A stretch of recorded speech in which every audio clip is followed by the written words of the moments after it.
Buenos días, Duván, Tania. No ha iniciado.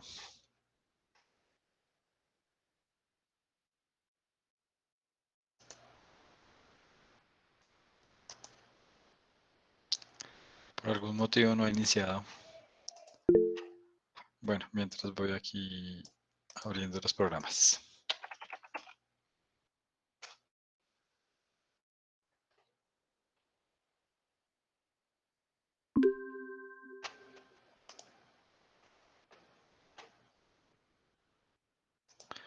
Parece que hubiera algún problema.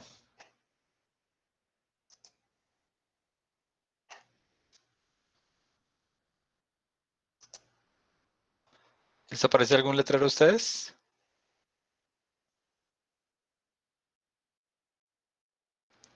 Ok, ya. Listo, por fin, listo. Entonces, bueno, les recuerdo que el parcial empieza a las 11 a.m. del día de hoy y termina el espacio para resolucionarlo a las 11 a.m. del día domingo. 11 a.m., 11 de la mañana, no 11 p.m., ¿sí? No quiero ningún correo de no, profe, me confundí, no. 11 a.m. del domingo. Tienen entonces un intervalo de 48 horas para solucionar el parcial. El parcial es de navegación libre, exactamente igual que el cuestionario. Pueden entrar, salir, etcétera.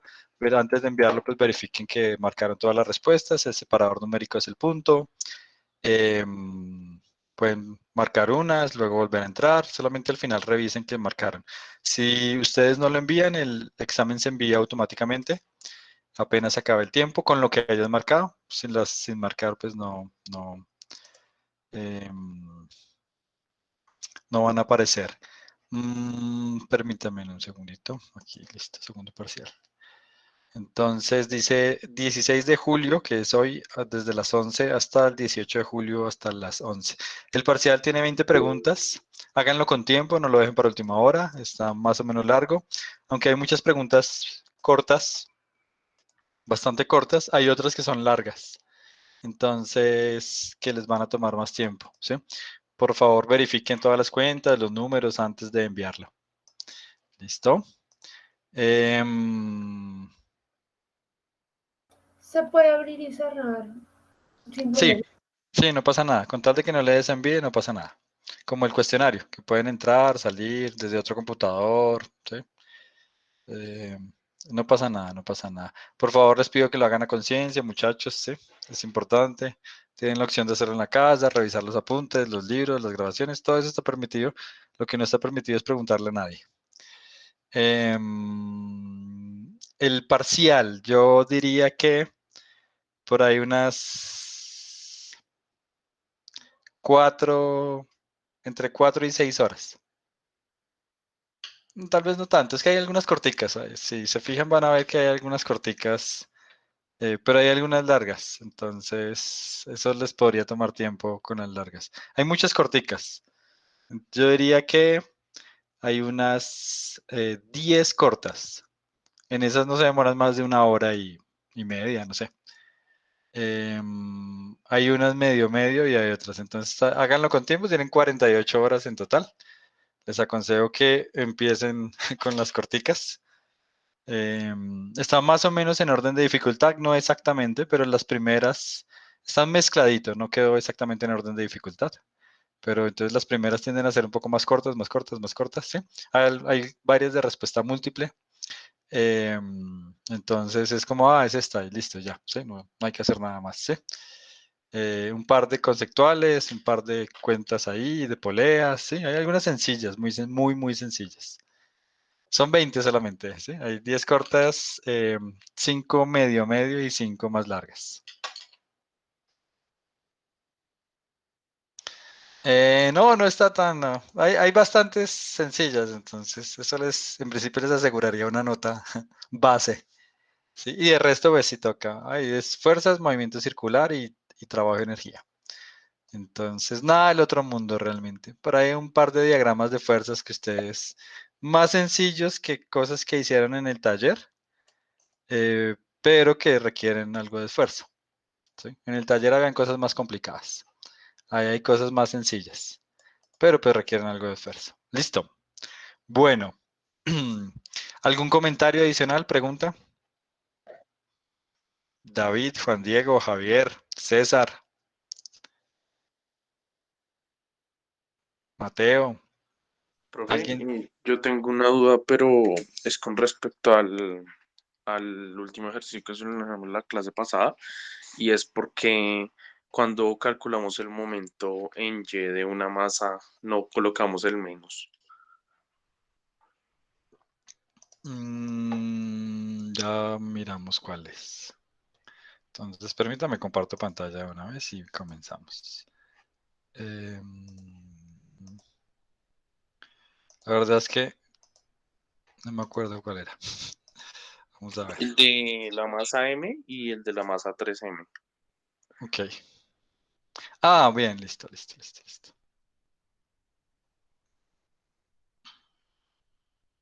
La razón era porque yo no... la componente Y, BF1, ¿sí? Em, BF, PF en Y, sí.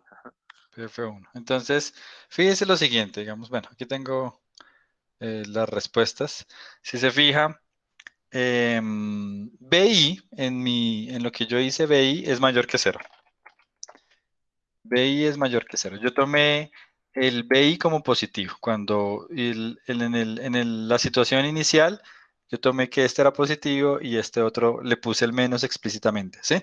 Porque tomé que el BI era positivo. ¿Listo?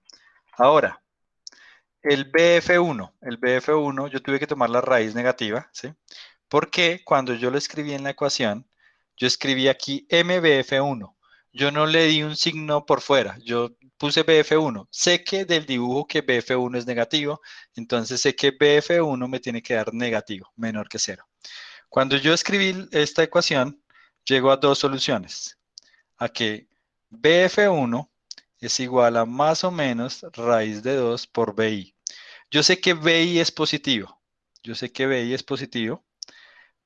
Como yo sé que BF1 es negativo, no puse explícitamente, pero sé que me tiene que dar un número negativo, tomo la raíz negativa.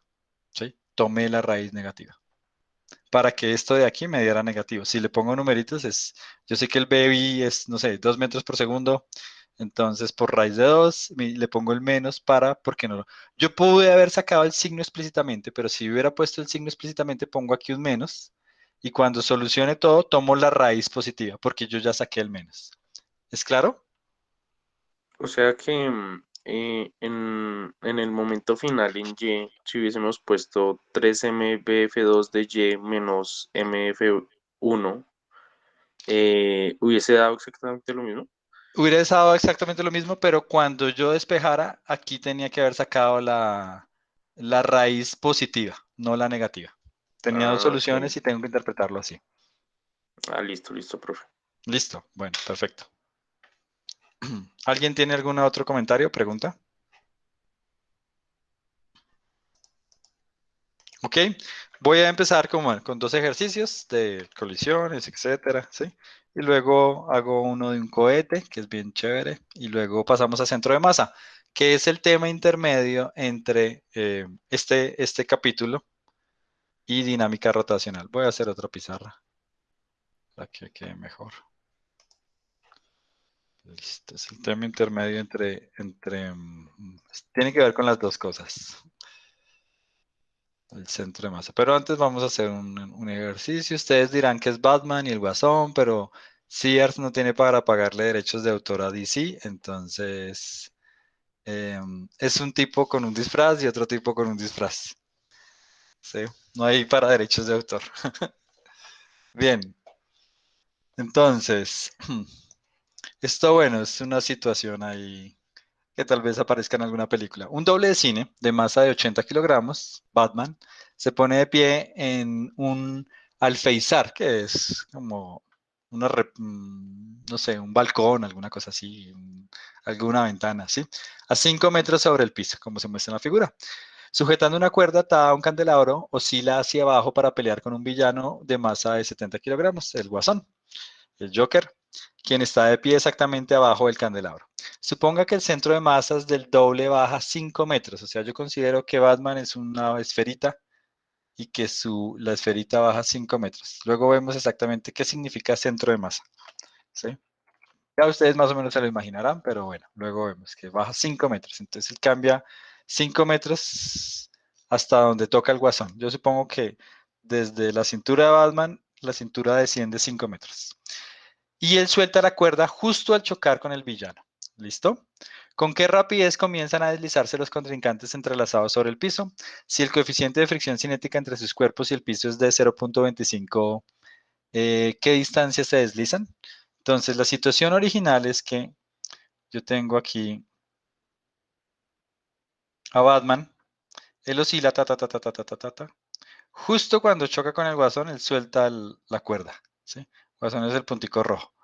Y quedan entrelazados. ¿Qué significa que queden entrelazados? ¿Quién me dice?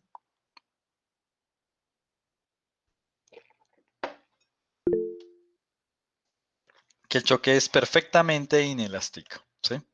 Entonces, lo que va a pasar es que, bueno, Batman gana velocidad, choca con el guasón en un choque perfectamente inelástico y luego se desplazan a una distancia d. Porque hay un coeficiente de fricción, quedan entrelazados y entonces, bueno, ahí calculo. Tengo que hacerlo, digamos que en 3 partes. La primera parte es un análisis de energía de Batman solamente. La segunda parte es un análisis del choque totalmente inelástico.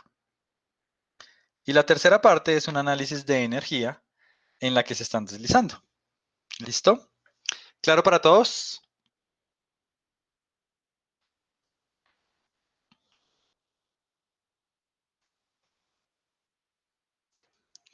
Chicos, ¿para todos es claro el problema? Bien, la última parte de hecho puede ser relevante para el parcial. Ya hemos hecho varios de esos, pero bueno, puede ser relevante. Entonces, ¿quién me dicta cómo sería la primera parte? Batman cayendo, ¿qué tendría que hacer?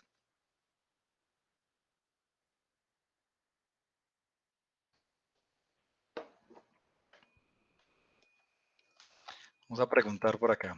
Energía potencial. Es energía porque no hay choques ahí. Entonces, lo que yo analizo son energías.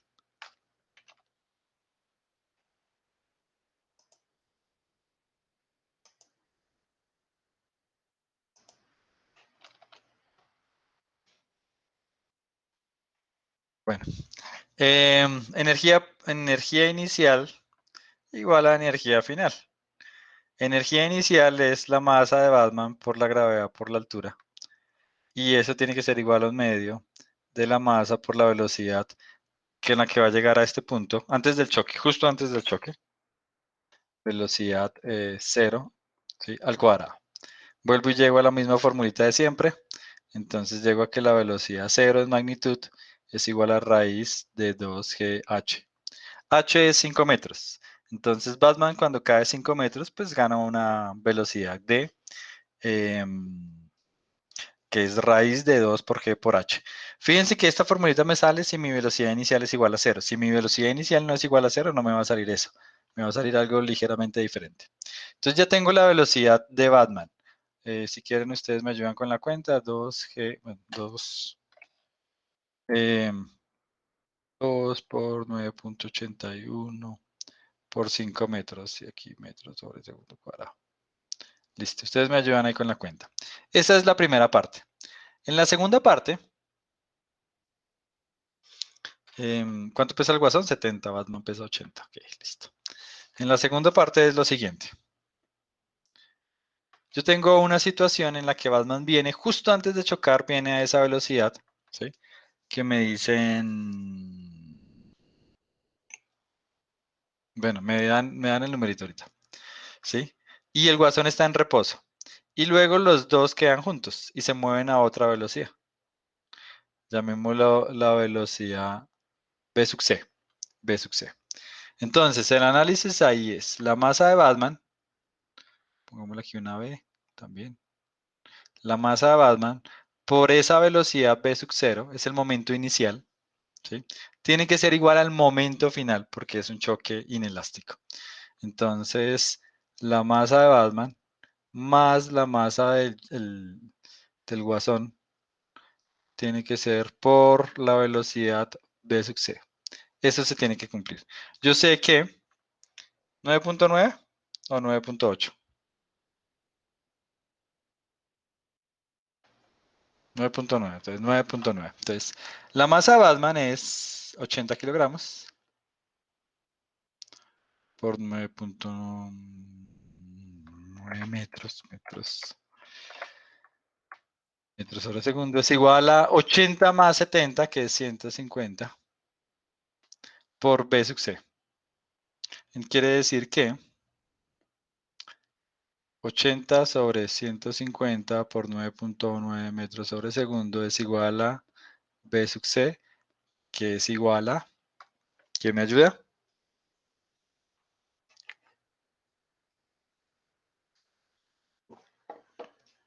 Esta es la velocidad que van a tener los dos cuando quedan entrelazados. Batman lo golpea, es un golpe bastante, 9.9 metros por segundo es bastante, y con una masa de 80 kilogramos el guasón va a quedar noqueado, pero entonces quedan entrelazados con una velocidad de 5.28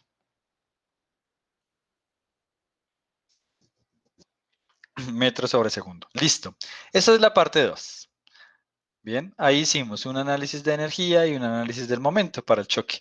En la parte 3 volvemos y hacemos un análisis de energía. Ya nos olvidamos del momento. Entonces tengo que, la fricción va a actuar ahí. Entonces pensemos así. Mi sistema es esta cajita. Tengo el peso,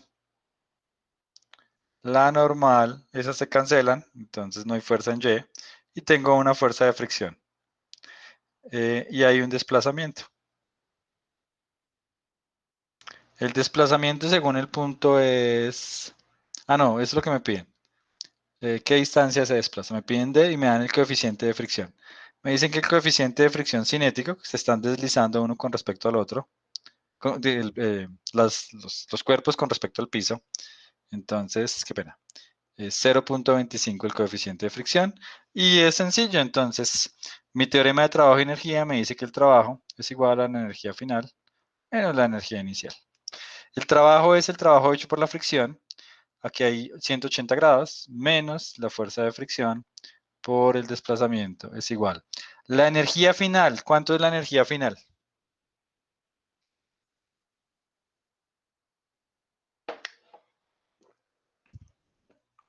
Cuando pasan de un punto al otro. Ellos se deslizan una distancia de... ¿Cuánto es la energía final? Cero, ¿no? Cero, efectivamente. Porque se frenan. La energía inicial es un medio de la masa de los dos, 150 kilogramos, por la velocidad de los dos al cuadrado. Listo. Me faltaría calcular entonces el trabajo, la fuerza de fricción. La fuerza de fricción es entonces menos el coeficiente de fricción por la normal, que es mg, estoy sobre una superficie horizontal, por d.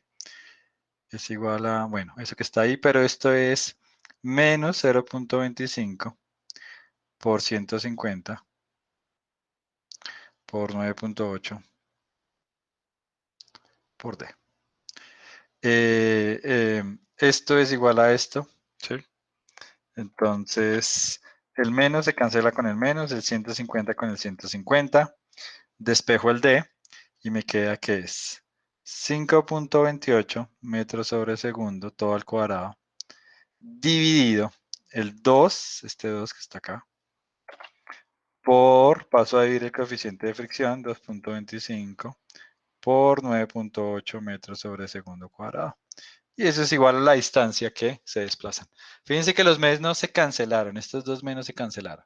Uno venía de acá y el otro venía del trabajo. Entonces, si hice algo mal, ahí me daría una ¿Por qué inconsistencia. colocamos el trabajo en negativo?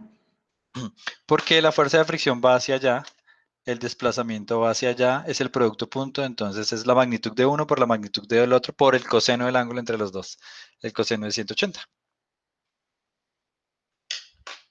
Entonces, recuerden que este es un escalar. Entonces, el producto punto entre los dos. ¿Listo? ¿Cuánto me daría eso?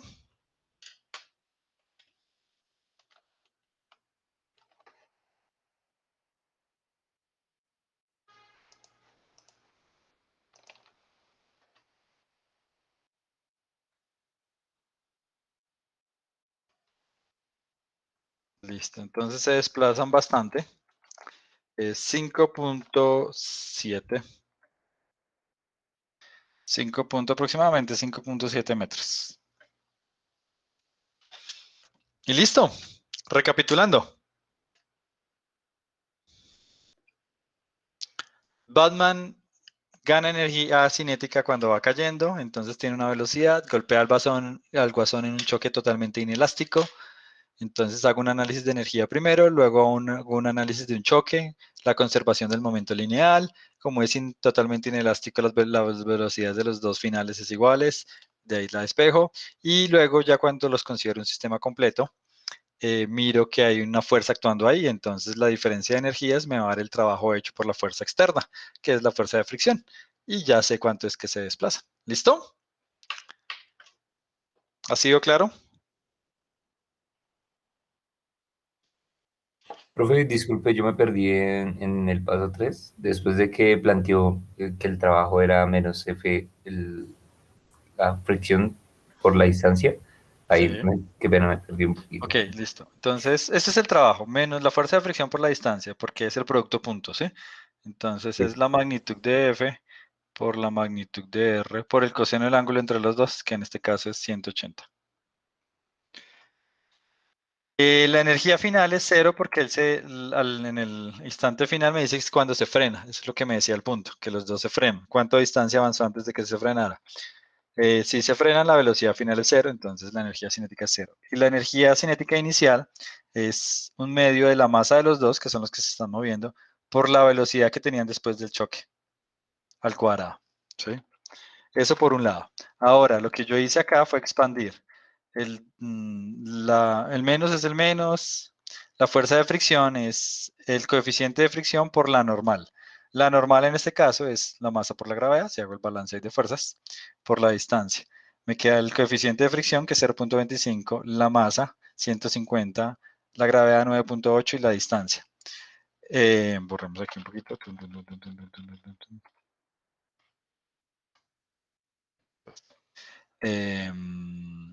Y aquí entonces, este lado tiene que ser igual a este lado. Mi única incógnita es D. Los igualo y cancelo y despejo. ¿Mejor? Sí, profe, ahora sí ya entendí. Ok, listo. Duan, el teorema del trabajo de energía en principio siempre me sirve.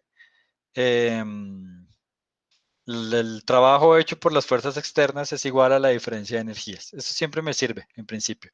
Lo que hago aquí es que durante la colisión lo que hago es analizar el choque. Para analizar el choque veo qué tipo conservo el momento, si no hay fuerzas externas, no me dicen nada del impulso, etcétera. Conservo el momento. Si el choque fuera elástico, también conservo la energía cinética. ¿Sí? Si el choque fuera elástico, también conservo. Pero en general conservo el momento lineal. Si no hay choques, un análisis de energía sería la mejor opción, probablemente, si no hay choque. Solamente durante el choque es que conservo el momento lineal. El momento lineal se conserva en toda situación. El problema es que no me va a ayudar. O sea, se conserva si no hay fuerzas externas. La sumatoria de fuerzas externas es igual a cero. Pero donde me va a ayudar es cuando haya un choque. Ahí es donde me ayuda el momento, que fue justamente en la segunda parte, que era donde chocaron. Antes energías, durante el choque momento y después energías. Si el choque fuera elástico, en el choque también utilizo la conservación de la energía cinética. ¿Es claro?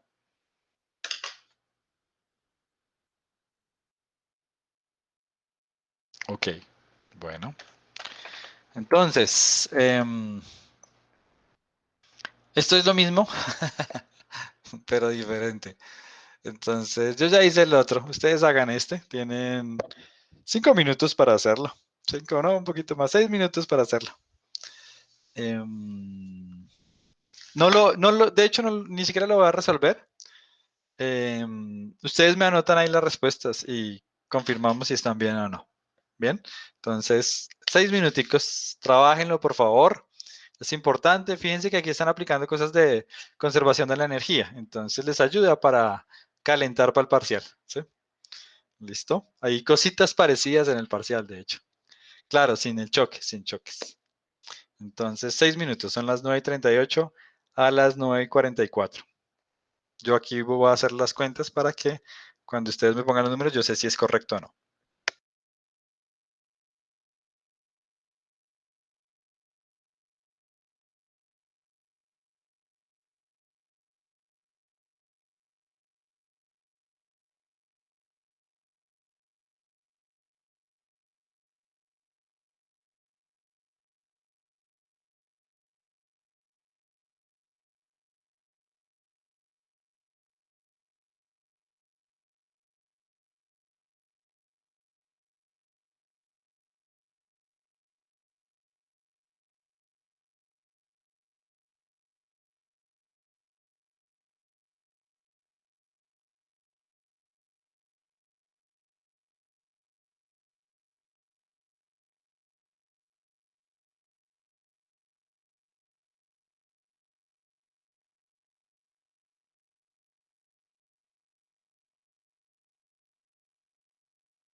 Ese era más cortico, de hecho.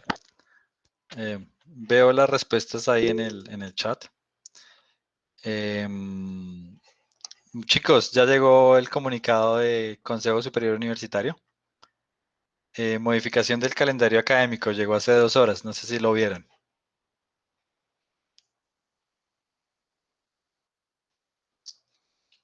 Sí, profe. Sí, entonces como habíamos hablado el miércoles, el semestre va, yo pensé que eran clases, pero no, son notas al CIA hasta el 11 de septiembre.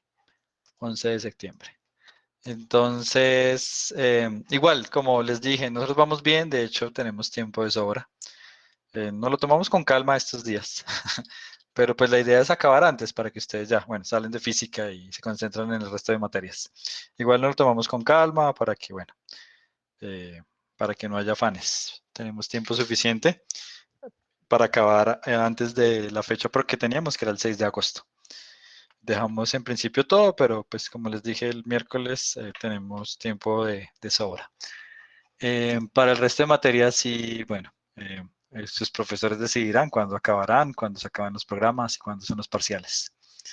Bien, ¿algún comentario con respecto a eso?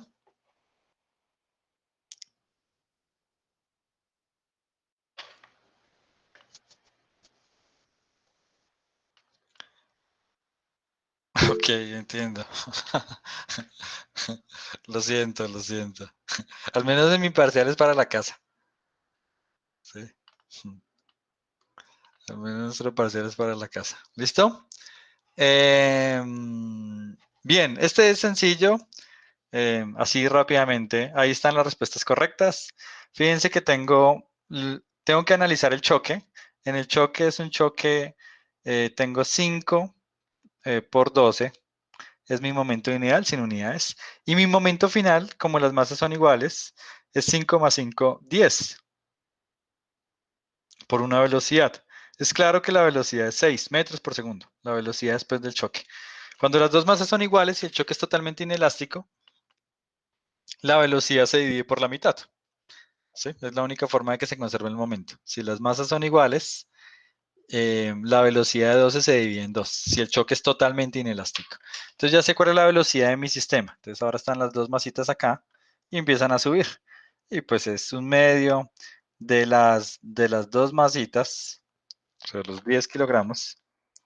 Los 10 por la velocidad al cuadrado tiene que ser igual a un medio no, a la energía potencial, que es 10 por G por H.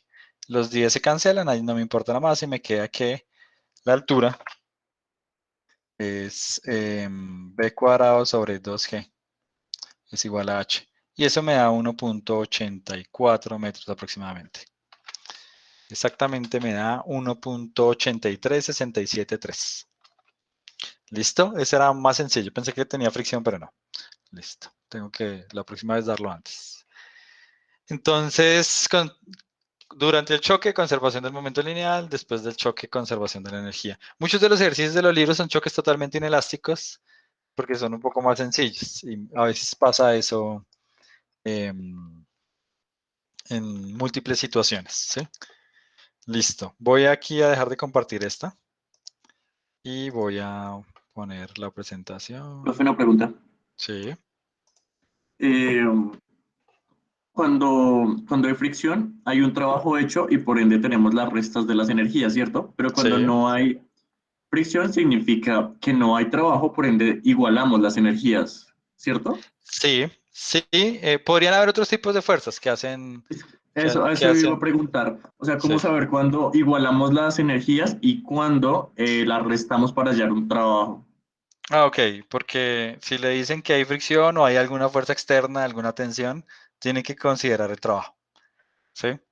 A menos de que el trabajo sea cero, por lo que, por ejemplo, cuando mirábamos aquí el arco, la energía se conserva porque la normal es perpendicular a la superficie, ¿sí? Y es perpendicular al desplazamiento. Entonces, como es perpendicular al desplazamiento, el trabajo hecho por la normal es igual a 0. Entonces la energía se conserva, ¿sí? Sin embargo, si hubiera fricción, no pasa eso. La fricción es antiparalela a la superficie. Entonces el trabajo hecho por la fricción no es igual a 0. Tengo que ver qué trabajos ahí están actuando, ¿sí? Si solamente tengo la fuerza de gravedad, pues las energías y ya. Si tengo la fuerza del resorte, las energías. Pero si tengo el trabajo, si tengo fricción, tengo que considerarla. Si tengo normal, la normal es perpendicular al desplazamiento, entonces no la considero.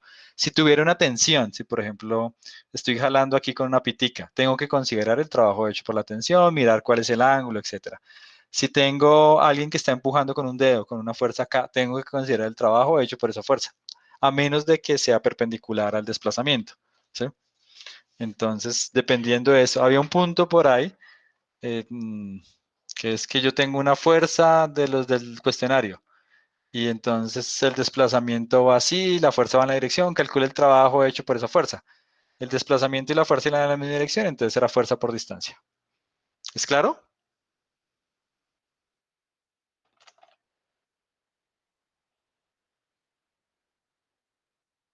¿Me escuchan?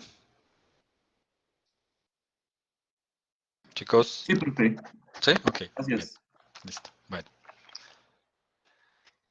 Entonces, bueno, vamos a uno bien interesante, que no puedo dejar de decirlo. Tengo que borrar aquí, listo. Entonces, un cohete. Vamos a hacer algo ya un poco más avanzado. Este es un tema asterisco, es decir, no es esencial, porque requiere un poco más allá, pero bueno, es bien, bien interesante. Con esto terminó la parte de momento lineal, solamente nos queda cosas de centro de masa. Piensen en un cohete que va a llevar a un astronauta, ¿sí? El cohete inicialmente tiene una masa... pinté los dibujos mal. Sorry. Está al revés, ya lo hago bien. Permítame que es que lo pinté al revés. Ya lo corrijo. Es que cambié las diapositivas, ninguna. Listo. Ok. La situación inicial. Es que lo hice mal.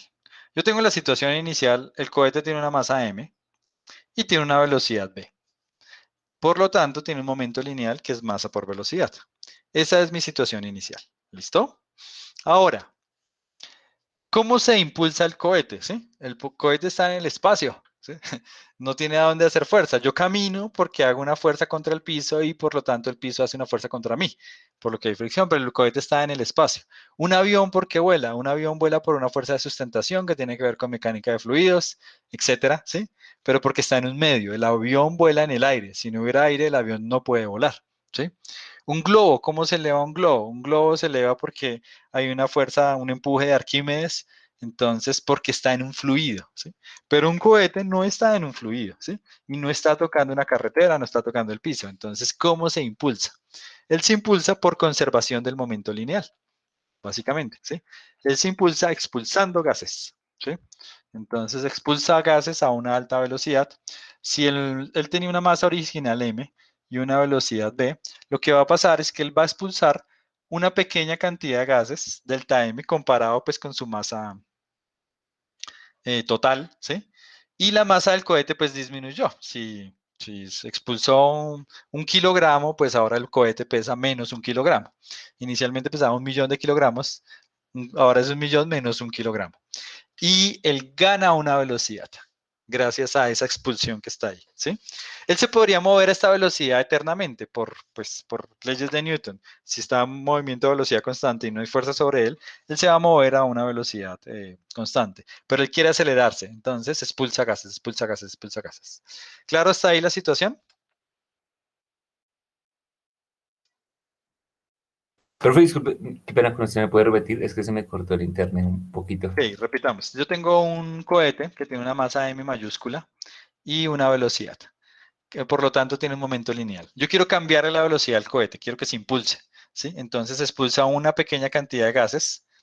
La masa del cohete pues disminuyó en los gases que expulsó. Si expulsó 1 kilo de gasolina quemando, disminuyó en 1 kilo la masa del cohete y va a ganar velocidad. Ya vamos a ver cómo gana velocidad por pura conservación del momento lineal. ¿Listo?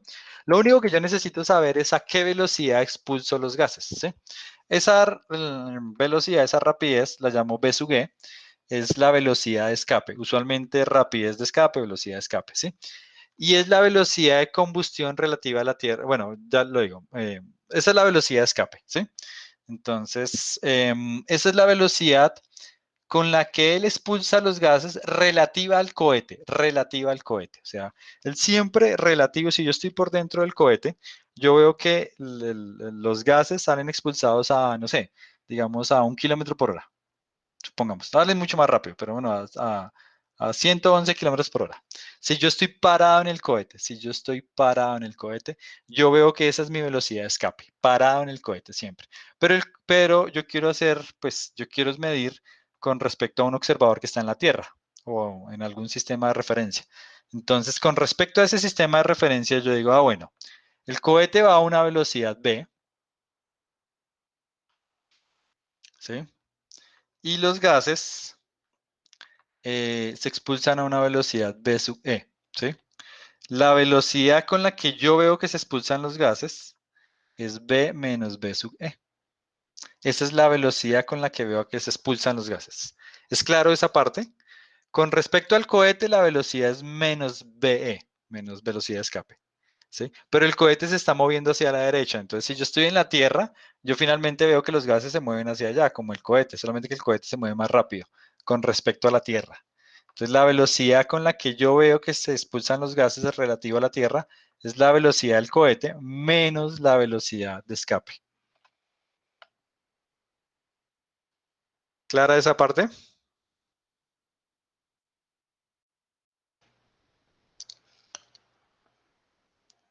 ¿Preguntas?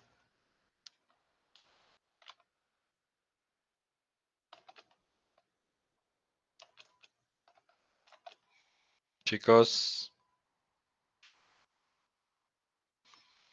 Profe, no, pues a mí no me queda como tan claro. Entonces está diciendo que desde el coche, desde el cohete, la velocidad de escape va hacia la izquierda, pero desde la Tierra nosotros vemos la velocidad pues total hacia la derecha. Pero entonces sí, estás sí. como sumando o restando las dos ecuaciones o Estoy, digo, el estoy modo de restando, ecuación. estoy restando, estoy restando. O sea, para un observador que está acá, yo veo que él siempre, desde el punto de vista del cohete, él siempre la expulsa a la misma velocidad.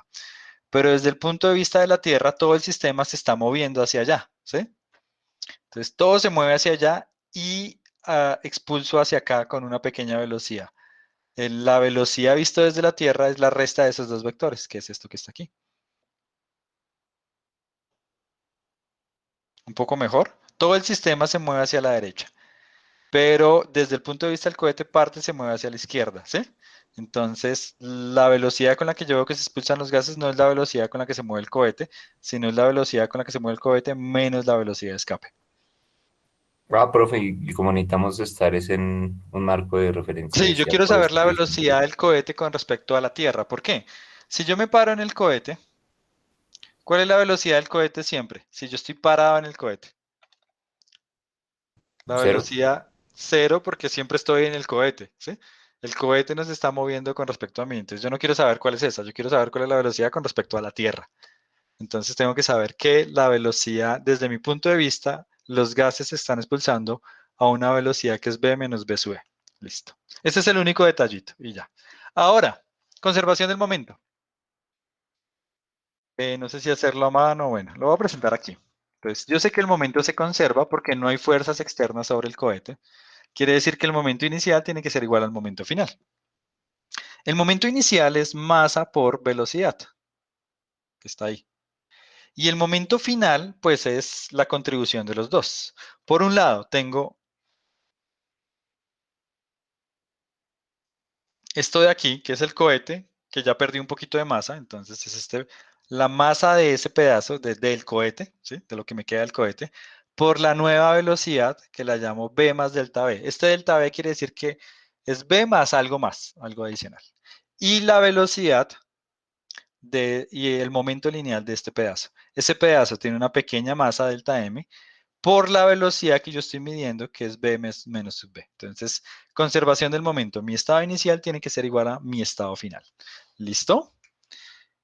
Ahora, voy aquí a hacer un poquito de álgebra. Entonces, a mano, esto es mv, este por este, este por este, este por este, este por este. Entonces me queda mv, más m delta b menos delta m b menos delta m delta b, y este por este y este por este, más delta m b menos delta m b sub e. Lo único que hice fue expandir. Fíjense que este mata a este. Si paso a restar, se cancelan. Hay otros dos que se cancelan. ¿Dónde estoy? Este es positivo y este es negativo, entonces se cancelan. Y finalmente me queda 0. O sea, este lo pasé acá, pasó a restar. Me queda m delta b. Voy a copiar este otro término primero. Menos delta m b sub e. O sea, copié este y el último. Y ahora copio este de acá, el que está en el medio. Delta m delta b. ¿Claro hasta ahí para todos? La conservación del momento se cumple en todos los marcos de referencia inerciales. Yo estoy parado en la Tierra, se cumple ahí la conservación del momento, Julián.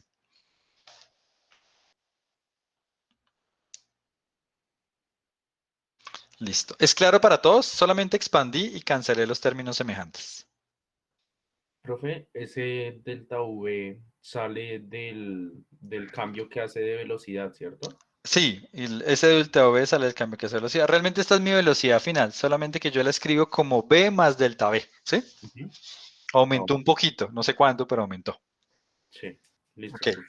listo. Ahora, yo voy a hacer un paso que es fundamental, chicos, y que es fundamental en el resto de su carrera, que ustedes puede que no lo perciban, pero esto va a ser fundamental para, para todas las deducciones, pues no todas, para muchas deducciones que ustedes van a hacer, los ingenieros químicos, para muchas cosas en muchas carreras.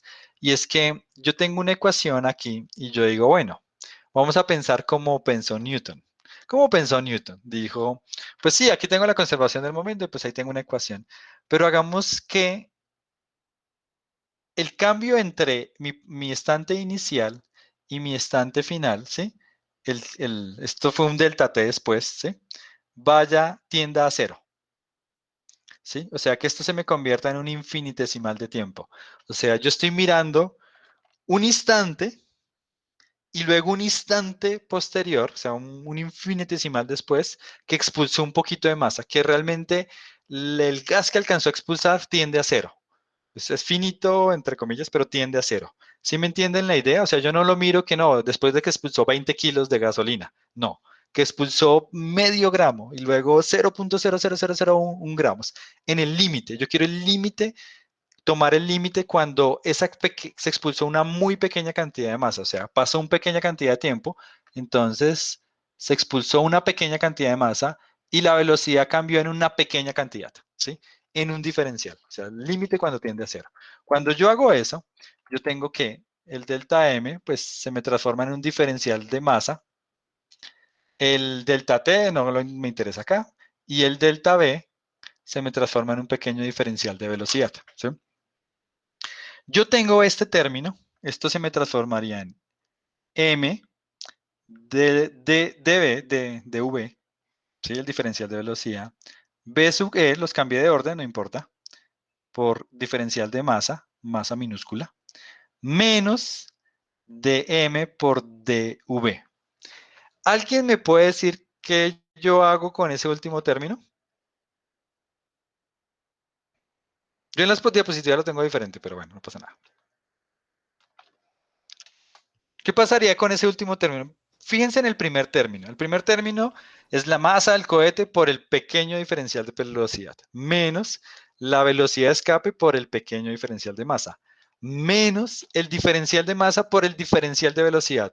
Ese último término, ¿ustedes qué creen? ¿Qué podría yo hacer en el límite? Algo con momento, pero no sé qué, No. ¿no? Es un truco, es el súper truco para muchas deducciones que ustedes van a ver durante la carrera. ¿Cuál debe ser el término más pequeño ahí en esos tres? ¿Y por qué?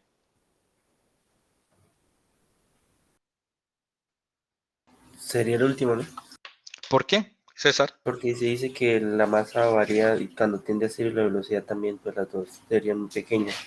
Sí, muy bien, César. Entonces, fíjense que el último término es algo que tiende a cero por algo que tiende a cero. Esto tiende a cero. Es un truco que se hace que los diferenciales al cuadrado o productos de diferenciales tiende a cero. En el límite eso tiende a cero. Yo tengo algo muy pequeño por algo muy pequeño. Lo único que sobrevive, que es un poco más grande, es esto que está acá.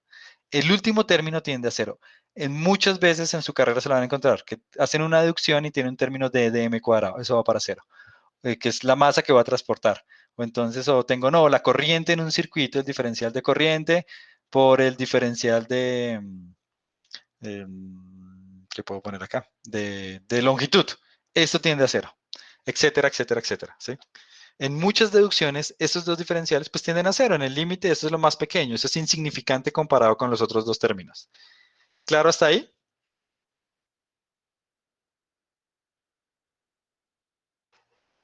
Sí, profe, es claro. Listo. Esto es...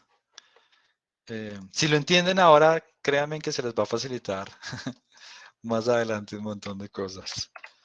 Listo. Entonces, permítanme, yo hice una deducción diferente a como están las diapositivas, están equivalentes, son equivalentes, pero entonces como ya la empecé a hacer diferente, la termino siendo diferente. Entonces voy a ir acá, Tun, tun, tun, tun, tun, tun.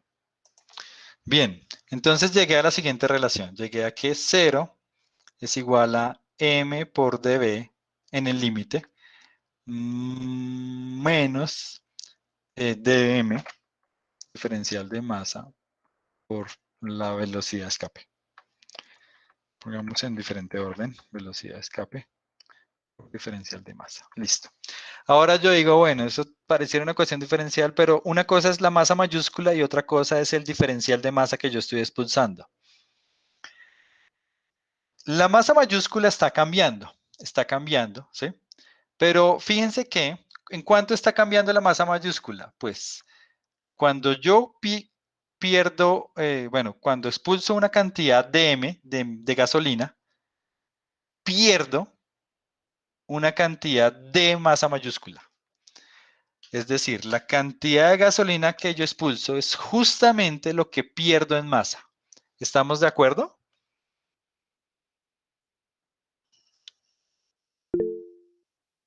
Entonces yo relaciono esas dos variables y entonces digo, ah, bueno, pero entonces ahora me va a quedar que 0 es igual a la masa mayúscula por el diferencial de velocidad menos la velocidad de escape por el diferencial de masa mayúscula con un menos. Entonces aquí me da más.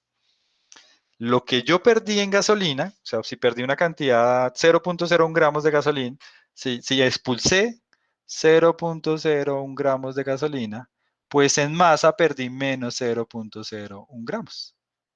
Entonces, es lo que perdí, por eso pongo ese menos.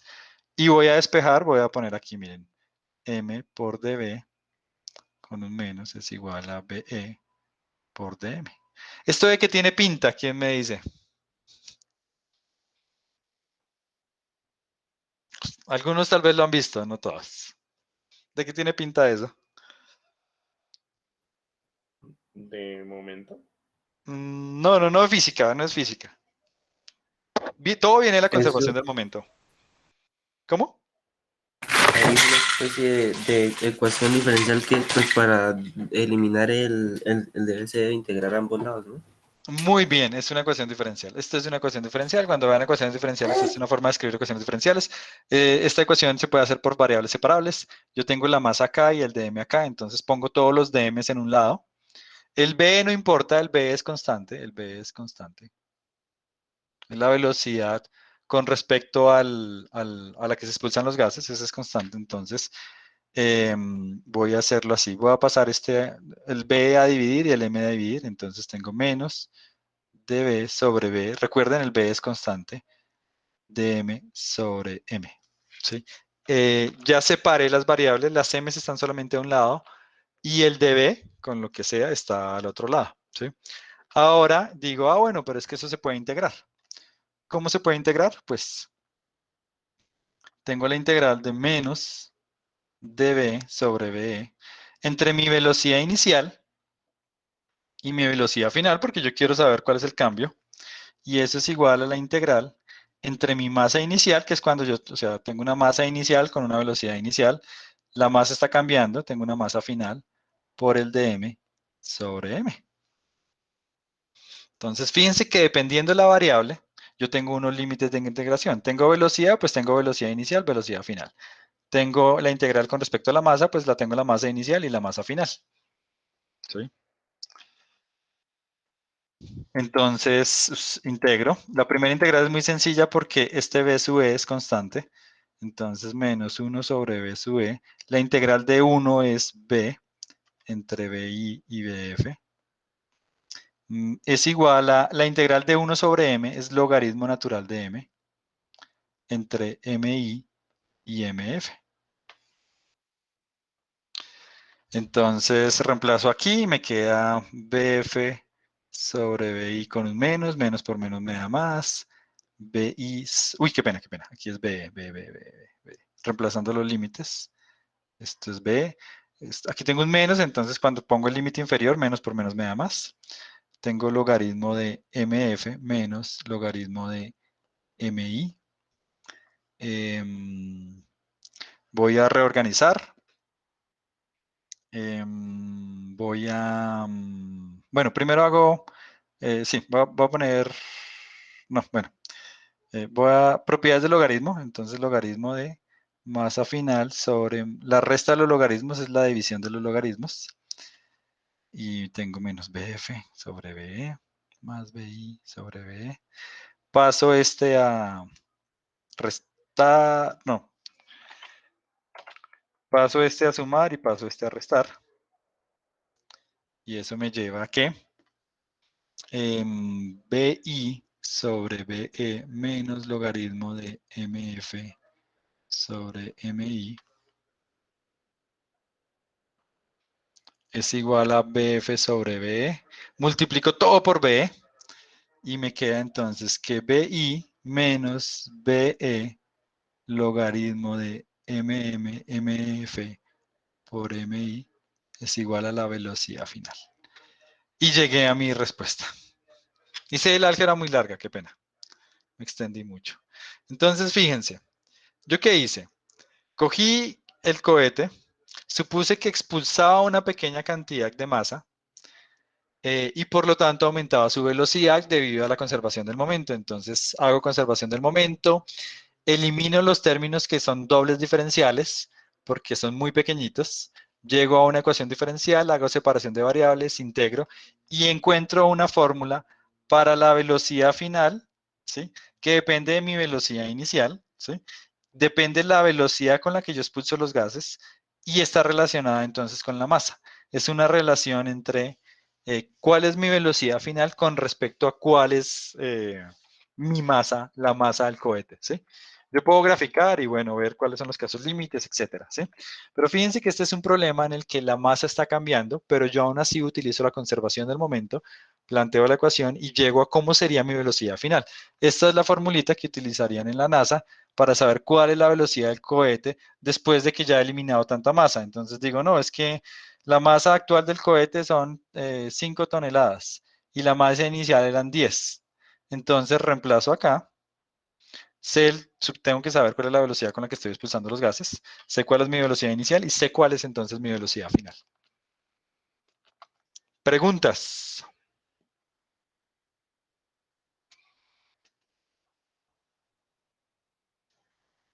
Este es un sistema relativamente sencillo, pero interesante, que va mucho más allá. Entonces, lo que nosotros aprendemos sirve para sistemas en los que cambia la masa. Lo que pasa es que eso se me va a complicar. Las personas en particular en ingeniería química, no sé quién, qué otra ingeniería, van a ver mucho esto de transporte de masa, transferencia de masa, transferencia de calor. Esto es más o menos la misma idea, ¿sí? La misma idea. Estoy viendo entonces, el dm es la masa que transfiero, ¿sí? No es tanto lo que pierdo, pero es lo que transfiero. Muchas veces en esos de transferencia, yo a veces tengo, ¿cuánto cambia la masa con respecto al tiempo? Pues es la masa que entra menos la masa que sale. Esto en general es una función y yo planteo ecuaciones de ese estilo. ¿Cuánto cambia la masa? Puede ser un tanque.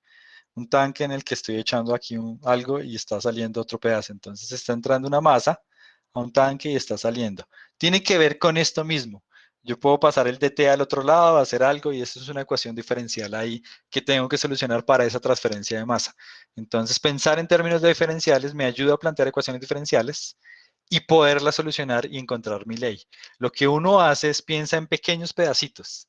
Pienso, no, pues quité un poquito de masa, aumento un poquito la velocidad, planteo mi sistema, luego lo tomo como un diferencial, ¿sí? O sea, como realmente en el límite, me queda una ecuación diferencial que puedo integrar y ya tengo la solución de mi problema. Esa forma de pensar es muy útil, muy útil y les va a servir más adelante. Bien, ¿algún comentario? Profe, ¿hay alguna materia o algún campo en el que las ecuaciones diferenciales no puedan ser aplicables o sea menos conveniente?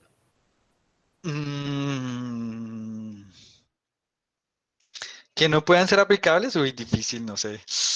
Difícil, porque lo que pasa es que las ecuaciones diferenciales son muy amplias, entonces, por ejemplo, usted diría, la función tiene que ser continua para que sea derivable, ¿sí? Pero yo tengo ecuaciones diferenciales estocásticas, donde tengo cambios aleatorios, y eso también funciona, también es técnicamente el campo de las ecuaciones diferenciales. Yo podría decir, no, de pronto en teoría cuántica de campos, yo tengo ese otro tipo de cosas, pero realmente hay una formulación de Schwinger-Dyson con sistemas de ecuaciones diferenciales. No exactamente de la misma forma, pero es el corazón de las ecuaciones diferenciales está ahí. No sé, yo creería que la mayoría de sistemas se pueden al final transformar con una ecuación diferencial. El problema es que yo la pueda solucionar. Por ejemplo, en ingeniería eléctrica y también en ingeniería química, hay algo que se llama transformada de Laplace. ¿La han escuchado? Sí, Sí, profe. profe, lo he escuchado, pero no la tengo claro qué es. Entonces, yo tengo un tipo de ecuaciones diferenciales en análisis de señales, en, en- en- en, estos, ¿cómo se llaman esos tanques? Esos tanques que tienen ingeniería química y que lanzan. Entonces, yo tengo un sistema ahí y para poderlo solucionar yo necesito la transformada de Laplace.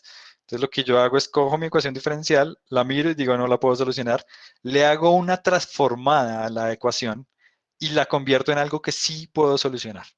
Los ingenieros sufren mucho con eso, en particular mi hermana me odiaba cuando estudiaba eso, porque yo no entendía qué era lo que estaban haciendo exactamente, pero pues yo dictaba el curso de ecuaciones diferenciales y entonces yo sacaba la transformada. Los ingenieros sufren mucho sacando esas transformadas de Laplace, los sufren realmente, ¿sí? Aplicando las transformadas de Laplace. Es coger una ecuación, aplicar una transformada, mirar, las derivadas transforman así, las funciones transforman así, y al final me queda algo que puedo solucionar algebraicamente, ¿sí? pero, pero son bastante útiles. El punto es que yo pueda solucionar la ecuación diferencial. A veces no la puedo solucionar ni con transformadas, entonces tengo que hacer cosas numéricas. De pronto hay una cosa que se llama también para análisis de señales transformadas de Fourier, ¿sí? Eh, hay infinitas transformadas, de hecho. Las más populares son Laplace y Fourier, pero hay transformada Wabel, hay un montón de cosas. Son que yo me voy de un espacio a otro, entre comillas. Yo, por ejemplo, tengo algo que es función del tiempo. Puede ser una ecuación diferencial, lo que sea, una función. Y ya le hago una transformada de Fourier y voy a un espacio de frecuencia. Entonces yo ya no analizo la señal en función del tiempo, sino analizo la señal en función de las frecuencias. Tal vez los que han jugado con esos Adobe Audition, cosas de ese estilo, que él saca el espectro de frecuencias. Ustedes le ponen música o graban sonido y él saca el espectro de frecuencias. ¿Sí? Lo que él está haciendo por debajo es una transformada de Fourier. Tiene la señal en el tiempo, donde ven pues cuánto es la intensidad de la señal en función del tiempo, y lo que hace es descomponerla en frecuencias. Entonces la guitarra es bastante aguda, entonces tiene frecuencias altas, ¿sí? Un tambor tiene frecuencias más bajas y así sucesivamente. Más o menos, entonces yo en vez de analizar esto, analizo es esto. Y eso me da muchísima información y bueno, puedo hacer un montón de cosas. Fourier, que inventó esa transformada, no tenía ni idea de lo relevante y de la cantidad de aplicaciones que eso tiene. En fin, bueno, divagué. ¿Comentarios, preguntas? Muy loco, profe. Severo, gracias. Ok. La idea siempre es que conecten, que a veces no se dan cuenta que todo está conectado a un nivel profundo, ¿sí? Que ustedes no se imaginan. Siempre los estudiantes ven las materias como, no, esta es una materia, esta es otra, no. Todo está conectado, todo está conectado.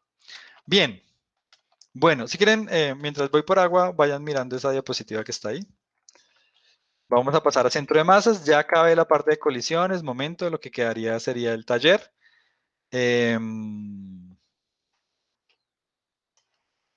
Y voy a hablar entonces de centro de masa, en lo que me queda de la clase. Entonces, si quieren, vayan leyendo eso y vayan mirando eso y ya regreso.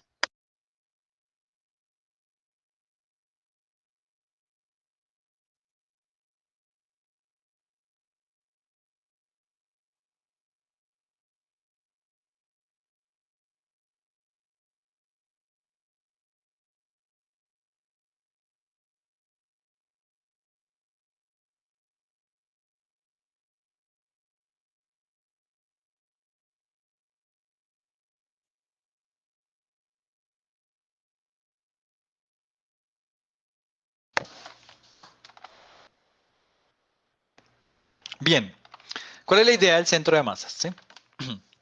Entonces, cuando nosotros describimos que alguien está saltando, que alguien, que una caja se mueve por un plano inclinado, nunca tuvimos en cuenta que la caja tiene un tamaño, ¿sí? Nunca hablamos del tamaño de la caja. No parecía que eso nunca afectaba, ¿sí? Entonces decíamos, no, considere la persona como si fuera puntual. Realmente lo que estábamos diciendo y que nosotros estábamos describiendo era el centro de masas, porque por ejemplo una persona que salta en un trampolín puede mover los brazos en el aire, entonces la velocidad que yo estoy con mis ecuaciones de movimiento parabólico que estoy encontrando, ¿cuál es? La velocidad de la cabeza, del brazo, de las piernas, ¿de qué? ¿De qué estoy encontrando la velocidad? Porque la persona se está moviendo, ¿sí? Puede estar rotando, puedo lanzar una caja, igual la caja está rotando. ¿De qué yo estaría encontrando la velocidad? La velocidad que encontramos en todas nuestras ecuaciones, y como veremos más adelante, es la velocidad del centro de masas. Yo en vez de considerar una persona, digo esta persona, la pongo como un puntico que se está moviendo y describo la trayectoria de ese punto. Lo que yo estoy describiendo de la persona realmente es la posición del centro de masa. Luego miraremos cómo se mueven las partes y eso tiene que ver con dinámica rotacional, pero lo que yo mido es el centro de masa. ¿Cuál es el centro del masa?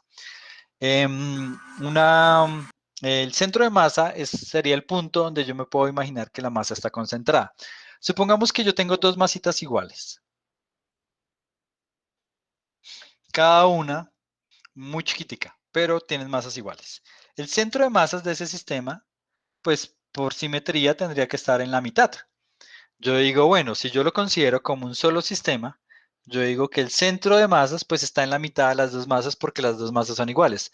Hay igual masa a cada lado, entonces yo me imagino el centro de masas así. Sin embargo, si una masa es más grande que la otra, si M2 es más grande que M1, tiene mayor masa, yo pensaría que el centro de masa está más cerca de M2, de M2. Yo quiero capturar eso. Entonces, que el centro de masa me dé una idea de cómo está distribuida mi masa, de cómo está distribuida mi masa, ¿sí? Una persona donde tiene usualmente el centro de masa, más o menos en el ombligo, ¿sí? Si yo miro el ombligo, hay más o menos igual masa arriba que abajo del ombligo y más o menos la misma masa al lado derecho que al lado izquierda. Entonces yo digo, es que mi centro está en el ombligo. Los que vieron el documental que yo les pasé de La ciencia en las artes marciales, vieron el de la pelea del borracho. ¿Ustedes, alguien lo vio y llegó a esa parte? Sí, profe, el man hacía equilibrio como concentrando o concentrándose en tener el centro de masa quieto, que era el abdomen. Sí, entonces, a los que no hayan visto el documental que yo les envié, búsquenlo en Drive, véanlo, es muy, muy chévere. Están las películas de Jackie Chan y para los que les gusta el anime, Rock Lee también hace la pelea del borracho en Naruto. Entonces, ¿cuál es la idea?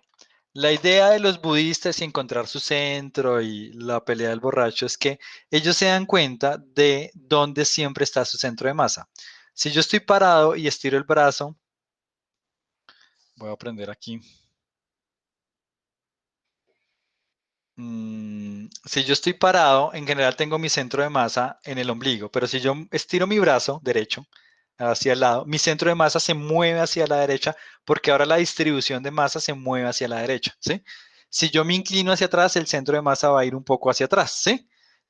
Si me inclino hacia adelante, el centro de masa va a ir un poco hacia adelante. Lo que hacen las personas que tienen buen equilibrio y que hacen esa pelea de borracho es entrenar para siempre saber dónde está su centro de masa. Luego veremos que si el centro de masa está sobre la base, donde yo estoy apoyado, yo estoy en equilibrio. Cuando pierdo el equilibrio es cuando el centro de masa se sale de mi base, se sale de la base en la que yo estoy. Entonces, lo que hace en esa pelea es entrenar y entrenar. Él en todo momento es consciente de dónde está su centro de masa. Y si él es consciente de dónde está, sabe cómo moverse para siempre estar en equilibrio, ¿sí? Y poder hacer contorsiones de cualquier tipo sin caerse, sin caerse. Esa es la idea de la pelea del borracho y tiene que ver con esta noción de centro de masa. Los budistas lo ven como encontrar su centro y es como concentrarse y logran el equilibrio encontrando su centro. ¿Qué es el centro? Pues el centro es el centro de masa, no es nada más que eso. Desde el punto de vista físico, encontrar el centro mental es otra cosa, pero ellos se concentran para estar en el equilibrio y dicen encontrar su centro, pues es el centro de masa. Ellos son conscientes de su centro de masa. Usualmente uno no es consciente, se movió y perdí el equilibrio, no se dio cuenta que no me puedo mover un poco más allá porque me caigo, porque se me desplazó. Tengo que, por ejemplo, si me inclino mi cabeza, me voy inclinando, mover el brazo para compensar el centro y que el centro se mantenga en mi base. ¿Es claro?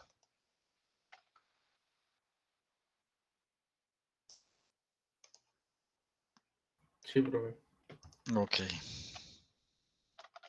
Bien, entonces, ¿cuál es la definición de centro de masa? Pues el centro de masa quiere capturar dónde están las partículas. Entonces, yo pongo un eje, no me importa dónde está. Y yo digo, bueno, la masa 1 por x1. O sea, la distancia de mi eje, eh, de mi origen a la masa, ¿sí? Pesada con la masa de la partícula, más la distancia del eje acá, pesada con la masa de la partícula, y si fueran más partículas, así sucesivamente. Este símbolo es el símbolo de sumatoria.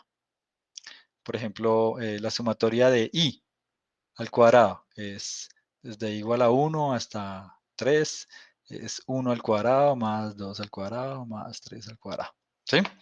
Entonces aquí estoy sumando sobre todas las masas y sobre todas las posiciones y lo divido sobre la masa total. Esa es la coordenada de centro de masa en X.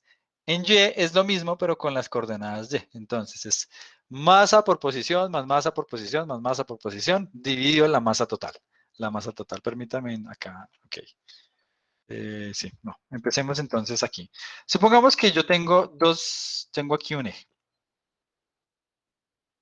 Este es mi eje X. Tengo aquí una masa, llamémosla M.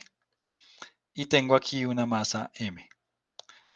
Aquí, de aquí a aquí hay una distancia D. Y de aquí a aquí hay una distancia... no.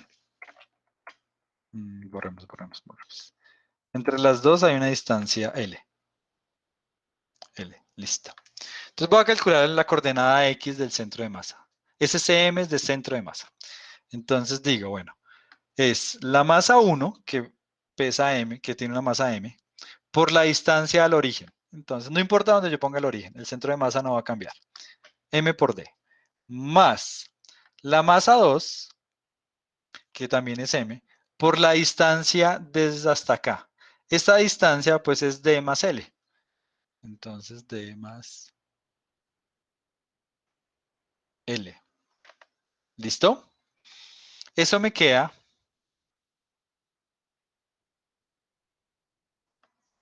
Bueno, y me faltó un pedazo, Sobre la suma de las masas, sobre la suma de las masas.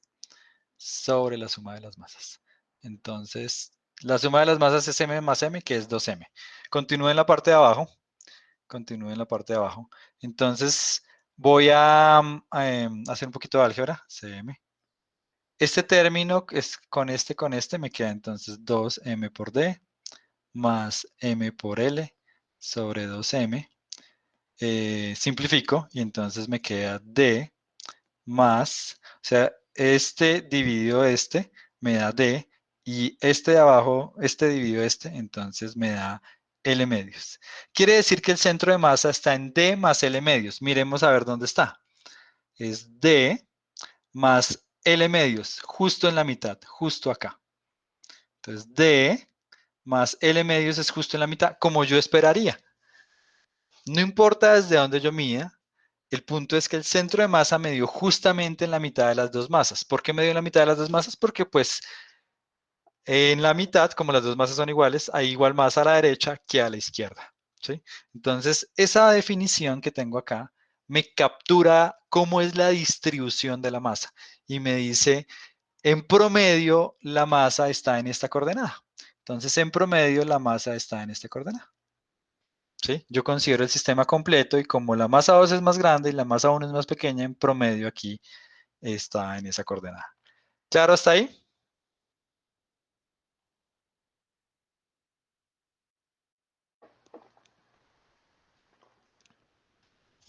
Ok, bueno. Aquí, bueno, tengo las mismas dos definiciones. Ya explico los dibujos. Tengo la coordenada X, lo mismo del anterior, la coordenada Y, ta, ta, ta. En principio es un vector, yo lo puedo hacer como vector. Digo que la coordenada del centro de masa es m por la coordenada como vector de la masa 1, m2 por la coordenada 2 y así sucesivamente sobre la suma de las masas. Si saco las componentes, pues llego a la componente y la componente x de esa ecuación vectorial. Aquí está el dibujito del de abajo, que es r1 por m1 más r2 por m2. Me va a dar que el centro de masa está acá, ¿sí? Está ahí. Entonces, en este en particular, me está diciendo que el centro de masa, si tengo dos partículas, siempre está en la línea que une a las dos masas. Yo puedo considerar el sistema como si estuviera aquí y tuviera una masa m, donde m es la masa total. Esa es la idea del centro de masa, que si yo tengo un humano, yo puedo considerar en vez del humano como si la masa estuviera en el ombligo y que fuera una pelotica muy, muy, muy pequeña de masa M mayúscula, que es la masa total de la persona. Considero la persona como si fuera una sola partícula y miro es el centro de masa. En la parte izquierda tengo un dibujo que es el siguiente. Yo tengo una masa grande y una masa pequeña. El centro de masa está más cerca de la masa grande. Si yo muevo la masa pequeña, igual el centro de masa está sobre esa línea. Más cerca de la masa grande, está sobre esa línea, más cerca de la masa grande. Si yo tengo ahora que muevo la masa grande, lo mismo, está sobre esa línea, pero siempre más cerca sobre la masa grande. El centro de masa se está moviendo ahí a medida que las masas se mueven. Si por otro lado las dos masas se mueven juntas, pues el centro de masa sigue ahí, sigue ahí, sigue ahí, etcétera. Entonces, a medida que los elementos del sistema se mueven, el centro de masa pues se mueve, ¿sí? Si se separan, pues el centro de masa va a ir cambiando. Yo tengo que pues saber exactamente cómo es que varía ese centro de masa ahí. Bien, bien, ok. Vamos a hacer uno pequeñito y es saber cuál es el centro de masa de la Luna y la Tierra. Yo tengo aquí la Luna, bien chiquitica, con una masa de 7.36 por 10 a la 22 kilogramos, y la Tierra con una masa bastante mayor, 100 veces mayor más o menos, de 5.97 por 10 a la 24 kilogramos, la distancia que nos separa de la Luna en un momento particular es 384.000 kilómetros. Yo quiero saber cuál es el centro de masa de ese sistema. Entonces, la Luna y la Tierra, pues la Luna gira alrededor de la Tierra. Vamos a ver que no es exactamente así, pero entonces quiero que ustedes calculen el centro de masa. Se pueden parar en cualquier lado. Una forma sencilla de pararse es acá. Una forma sencilla de pararse es ahí. Quiero que si se paran ahí me digan en qué punto está el centro de masa. Voy a poner aquí unos punticos y ustedes me van a decir intuitivamente dónde debería estar. A, B, C, D, E, F, G. ¿Dónde creen que está el centro de masa? N. Bien. Ok, bueno, calcúlenlo. Calcúlenlo y miramos a ver dónde está el centro de masa. Sí, les copio aquí la fórmula, qué pena. Porque no, es evidente que se la sepan. Ahí está. Entonces, quiero un numerito para ese centro de masa. ¿En qué punto debería estar? Les doy ahí unos minutos para que lo hagan.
Bien, ¿ya saben cuánto sería el centro de masa?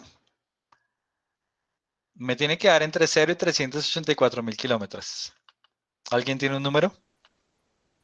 Profe, me dio 4.676. 4.676. Entonces, permítanme, aquí hago un ajuste y quito esto de acá. Ahora sí. Listo. Efectivamente. Fíjense lo que pasa. Yo quiero calcular esto. Entonces, es la masa de la Tierra por la posición de la Tierra. Si yo mido acá, es una excelente forma de poner el sistema de referencia porque la posición de la Tierra con respecto a ese punto, pues es 0. Entonces, esto es 0. Entonces, solamente me queda la posición de la Luna, que la conozco, que es 384.000, por la masa de la Luna, que es esto, sobre la suma de las masas. Sobre la suma de las masas. Entonces, borremos porque ya se volvió muy feo. Entonces, esto me daría 0, ¿sí? Si yo estoy midiendo desde ahí, me queda la posición de la Luna por la masa de la Luna sobre la masa de la Luna. Me da 4.680 kilómetros. Si esto es 384.000, 4.680 kilómetros está como por aquí. Entonces era la G, no la E ni nada. El centro de masa de la Tierra y la Luna está muy, muy, muy cerca de la Tierra. ¿Por qué? Porque la Tierra es más o menos 100 veces más pesada que la Luna. Como es 100 veces más pesada, el centro de masa va a estar mucho más cerca de la Tierra que de la Luna. Realmente el sistema Tierra-Luna no es que la Luna gire alrededor del Sol, de la Tierra, no es que la Luna gire alrededor de la Tierra. Lo que pasa es que tengo la Tierra acá, tengo la Luna. El sistema gira en torno al centro de masa del sistema. Denme un segundo. Voy a decir algo. Creo que lo tenía.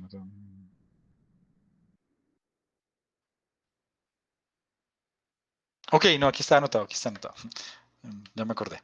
Entonces, el sistema gira en torno a este punto, ¿sí? Lo que pasa es que estos 4.680 están por dentro de la Tierra. Si yo pinto la Tierra tiene un radio de 6.370 kilómetros.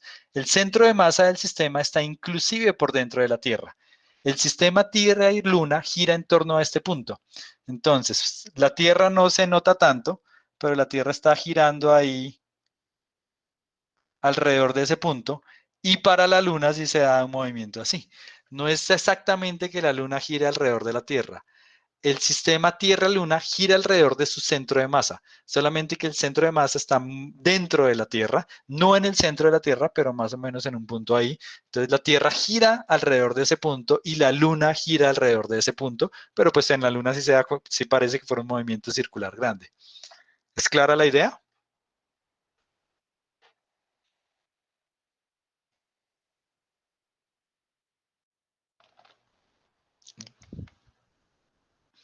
Entonces, es una ilusión, entre comillas, que la Luna gira alrededor de la Tierra. Los sistemas giran alrededor de su centro de masa. ¿Qué pasa con el Sol? Yo podría también calcular el centro de masa del Sol, pero el Sol es increíblemente, es mucho, mucho, mucho más grande que la Tierra. Entonces, realmente el centro de masa, si ese es el centro del Sol, el centro de masa va a estar como por aquí, ¿sí?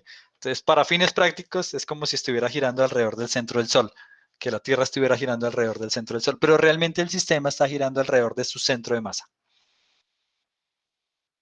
¿Listo? Bien. Ahora,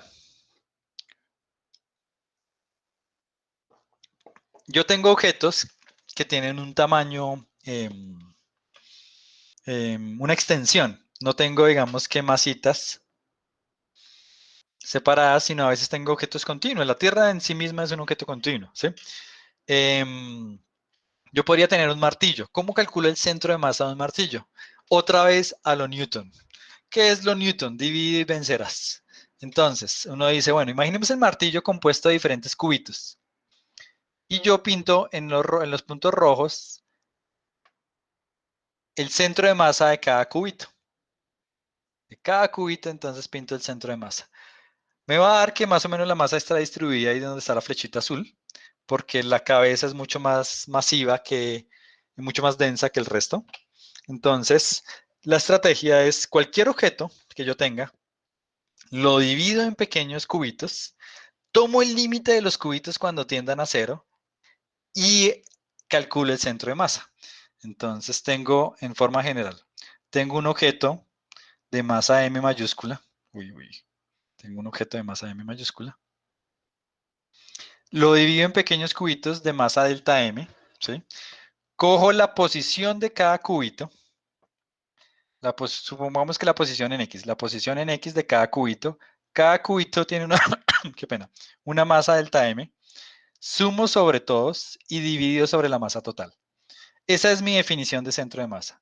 Sumar de la posición por la masa de cada pedacito, divido la masa total. Luego tomo el límite cuando la masa tiende a cero y eso me da la integral. La posición del centro de masa para un objeto continuo es 1 sobre m, que es dividir por la masa total, de la integral de x con respecto a la distribución de masa. La posición del centro de masa de y, por equivalente, es 1 sobre m por la integral de y con respecto a la distribución de masa, y lo mismo en z si estuviera en 3 dimensiones. De forma vectorial, es la coordenada de cada punto por la integral con respecto a la distribución de masa de 1 sobre m del vector. Yo aquí no los voy a poner a hacer integrales ni nada, tal vez haremos una muy, muy, muy, muy sencilla. Esto es lo que ustedes debieron haber visto en cálculo integral con integrales múltiples. Calcular centros de masa, ¿ya lo hicieron o no?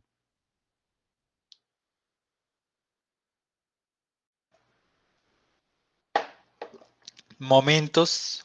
Ok, eso, es básicamente eso. Es multivariable. Ah, ese es multivariable. No lo ven en integral, ¿no?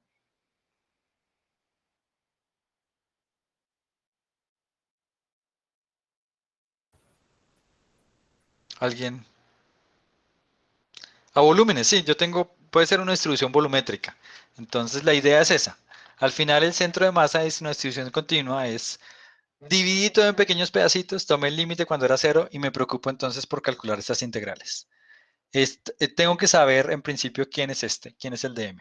Si es una distribución continua de carga uniforme, pues yo puedo fácilmente saber quién es.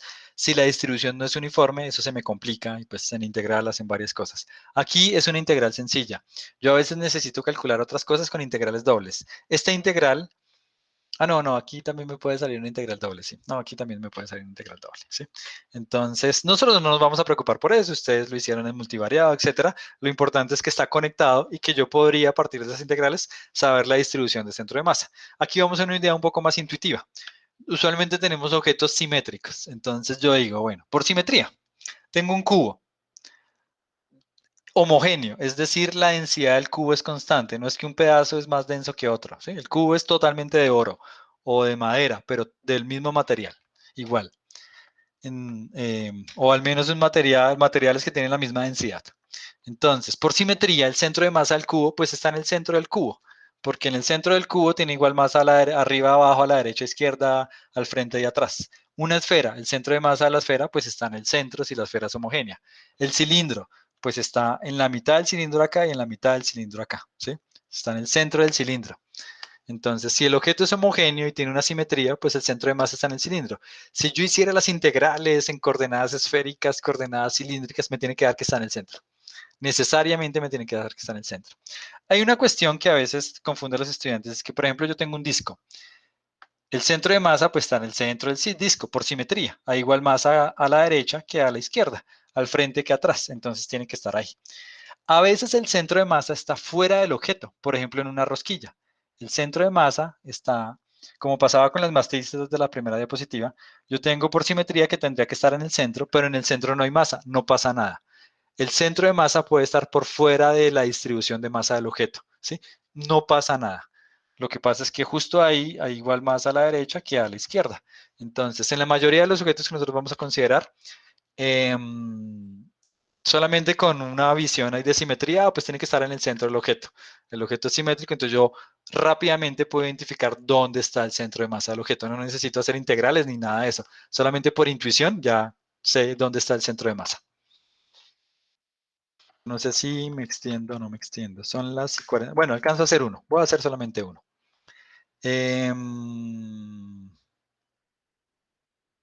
Ok, listo. Esa longitud de arco también recuerdo que listo. Entonces voy a hacer uno pequeñito y es el siguiente. Yo quiero saber el centro de masa de una esfera que tiene densidad uniforme. Densidad uniforme. Entonces yo tengo, qué pena, estoy desconcentrado. Ok, tengo una barra de longitud L que tiene una masa M y yo quiero saber dónde está el centro de masa. Si la densidad es constante, el centro de masa está en la mitad, en L medios. Está en L medios. Yo tengo que llegar a esa respuesta, que el centro de masa está en L medios. Entonces, para llegar a eso, para ilustrar cómo es que funciona esto, yo tengo que llegar a esa respuesta. Yo digo, bueno, esta es mi definición de centro de masa. Voy a definir algo que se llama lambda. Lambda es la masa por unidad de longitud. Esto es densidad lineal de masa. Esto es lo que llaman densidad lineal de masa. ¿Listo? Ahora, yo digo, ¿qué es cuánta masa tengo por unidad de longitud? Si yo considero la esfera, con la esfera, porque digo esfera, la barra, si yo considero la barra, un pequeño pedacito de la barra, ¿sí? De longitud de X, ese pequeño pedacito tiene una masa de M. Mi definición de lambda es que lambda es masa por unidad de longitud. Entonces, si yo considero un pequeño pedacito de masa, un pequeño pedacito de la barrita, entonces llego a la conclusión de que lambda tiene que ser igual a ese pequeño pedacito de masa, muy, muy pequeño, dividido el pequeño pedacito de longitud. Entonces, yo tengo que lambda es dm sobre dx. Lambda es constante. Yo estoy suponiendo que lambda es constante. Bien. Yo quiero hacer entonces esta integral. Entonces el centro de masa va a ser igual a 1 sobre m de la integral de x. ¿Quién es dm? Pues lo despejo de aquí. dm es lambda por dx. ¿Por qué hice eso? Porque es que yo tengo la variable x acá y yo quiero integrar con respecto a esa variable. Entonces, esta definición que me lleva a esto y que me llega finalmente acá a lambda de x, me dice la distribución de masa en un diferencial de masa es lambda por un diferencial de longitud. Es decir, la masa que hay en ese pedacito es el pedacito por lambda. Eso es lo que me está diciendo esa ecuación. Tin, tin, tin. Ahora, solamente me falta una cosa ahí, y es los límites. Yo pongo mi eje de coordenadas aquí. ¿De dónde a dónde tendría que integrar?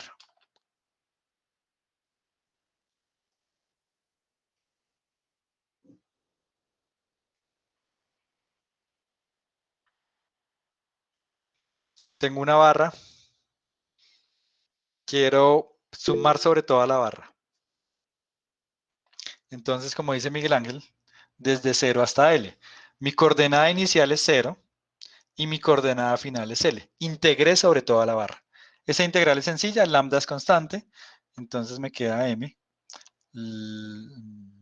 lambda. La integral de x es x cuadrado sobre 2 entre 0 y L. Esto es lambda L cuadrado sobre m sobre 2 y en 0 es 0. Ustedes dirán, bueno, pero me dio una cosa ahí rara, eso no es lo que yo esperaba, yo quería que me diera L medios. Vamos a ver qué es equivalente. ¿Por qué es equivalente? Porque lambda por L es m. Lambda por L es igual a m. Entonces, arriba tengo m por L. Entonces tengo que el centro de masa es lambda por L cuadrado, entonces es m por L sobre 2m. Se cancelan las m's y me queda L medios. Yo nunca utilicé quién era lambda al final, o sea, nunca necesité saber quién era lambda. Lo puedo calcular, pero el punto es que lo utilizo en los pasos intermedios para encontrar el centro de masas. Llegué a que el centro de masa de una barra uniforme está en la mitad, como yo esperaría. Esto solamente es para ilustrar, yo no los voy a poner a hacer integrales así, nada muy, de pronto un ejercicio, una variación de este ejercicio. Esto ya tiene que ver con lo que hicieron en integral, esta es la conexión. Lo importante es que yo tengo mi definición de centro de masa que me captura la idea de cómo está distribuida la masa para las diferentes coordenadas. Para hacer esa integral, lo que realmente necesito es saber quién es este. Si yo calculo quién es este, solamente es reemplazar, poner los límites e integrar y listo.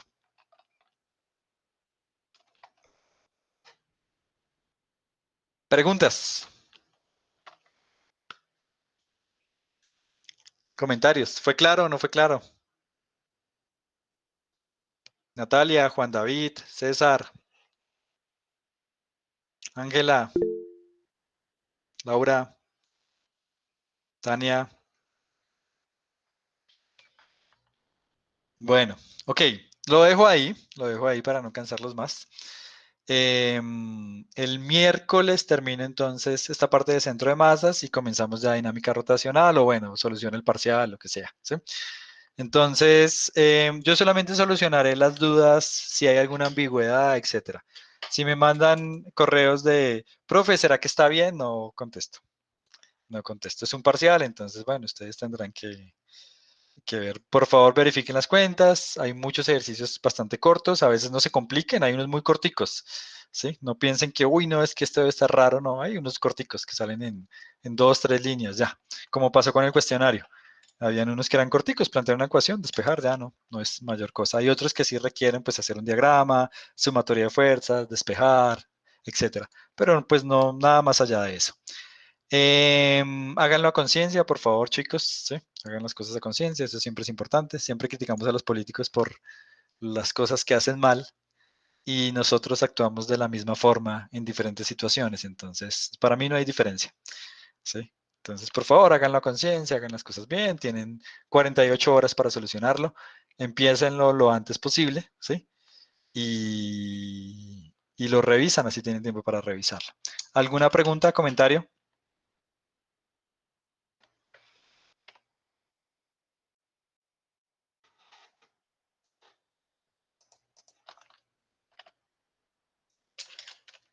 ¿No?